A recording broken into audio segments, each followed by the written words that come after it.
सगळ्यात पहिलं तर मला हा जो गुन्हा दाखल झालेला आहे त्याच्यावरून मला पोलीस दादा आणि पोलीस ताई यांच्याकडे नॉलेज नाही आहे, नॉलेजचा अभाव आहे हे मला जाणवलं.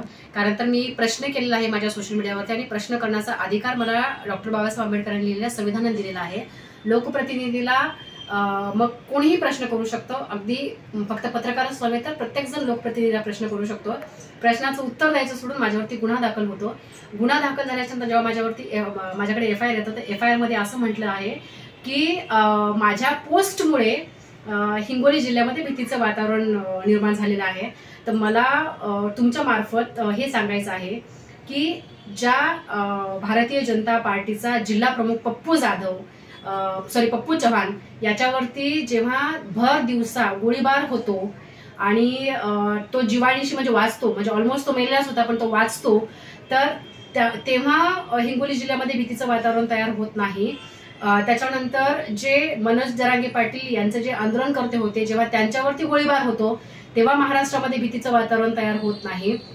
त्याच्यानंतर जो वारकऱ्यावरती लाठीचार्ज झाला त्याच्यामुळे महाराष्ट्रामध्ये भीतीचं वातावरण तयार होत नाही. पण अयोध्यानी एक प्रश्न उपस्थित करत आपल्या सोशल मीडियावरती पोस्ट लिहिली म्हणजे हिंगोली जिल्ह्यामध्ये भीतीचं वातावरण तयार होतं. प्रश्नाचं उत्तर तर दिलंच नाही पण माझ्यावरती खोटा गुन्हा दाखल केला. मी खोटा यासाठी म्हणते आहे कारण तर मी सरळ जर मी म्हटलं असतं की असं असं आहे तर ते त्यांनी ते गृहीत धरलं असतं, माझ्यावरती गुन्हा दाखल केला असतं तर मी म्हटलं असतं की हो माझी चूक आहे आणि मी ती मान्य करते. याच्यामध्ये मी प्रश्न विचारलाय, प्रश्नाचं उत्तर द्यावं. आणि पोलीस दादा म्हणजे एक माझ्याकडे बातमी आली तर पोलीस दादा असं म्हणतात म्हणे की त्याची चौकशी झाली आणि असं काही घडलंच नव्हतं. पोलीस दादा एवढे तत्पर झाले ज्या अयोध्यावरती 2022 पासून सप्टेंबर 2022 पासून आजपर्यंत अश्लील बोलणं, अश्लील घाण सगळ्या लिहिलं गेलं, माझ्या जेंडरवरती बोलल्या गेलं, त्याच्यानंतर माझ्यावरती हल्ले झाले.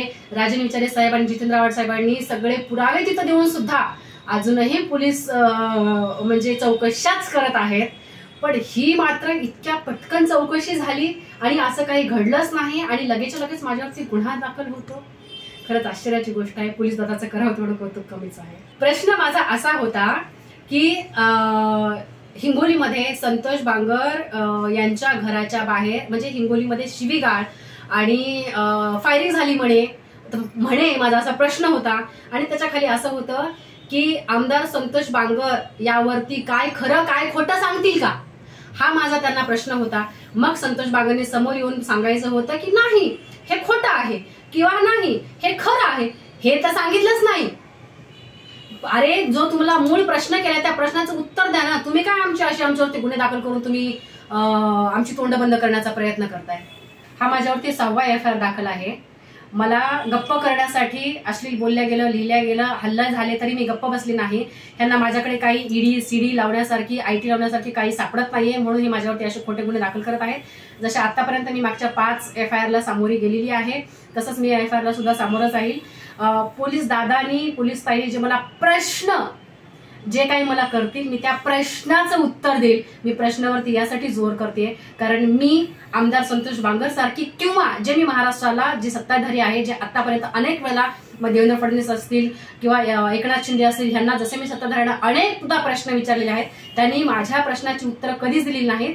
पण मी पोलिसांच्या किंवा जे सत्ताधारी आहेत त्या सगळ्यांच्या प्रश्नाची उत्तरं द्यायला मी कधीही तयार आहे. अशा प्रकारे मी त्यांच्या खोट्या FIRला मी सामोरी जाईल.